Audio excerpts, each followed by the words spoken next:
Everyone, my name is Shane Sexton. I'm a cybersecurity instructor, and we'll take a quick look in this video at phishing, which is obviously on a lot of people's radar, as it should be. It's a major problem.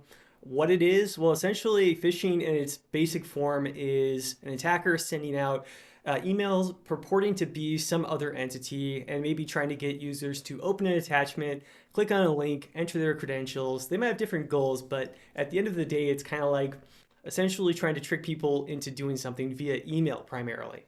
And there's different forms of it. There's spear phishing that is way more targeted than normal phishing. There's whaling that might be targeted, but actually at very high value targets. So maybe like CEOs or IT directors. And then there's variants of phishing depending on the media that's used. Phishing, for instance, would be over like phone calls, right? So lots of different forms of phishing, but at the end of the day, usually what's happening is the attacker is trying to pose as some legitimate service like a bank or a social networking site, and they're presenting you with a story that is trying to entice you to do something that you shouldn't do. And that could be, again, clicking on the link, running that attachment. And usually they'll use a little bit of psychology to trick you.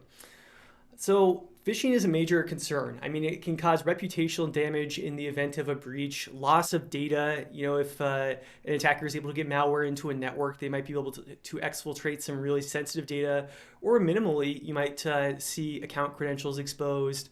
Productivity can also be lost while you're recovering from phishing attacks.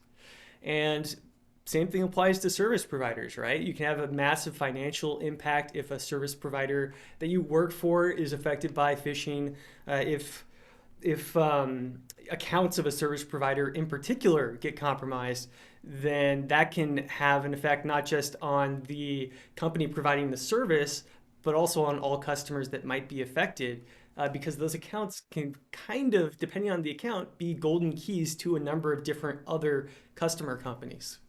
So it's really easy to do phishing. It's easy to spoof email sources, and it's even available as a service. And then furthermore, just to make things more stressful, it is more common during times of crisis like global pandemics. So we've got to be on our games when it comes to phishing.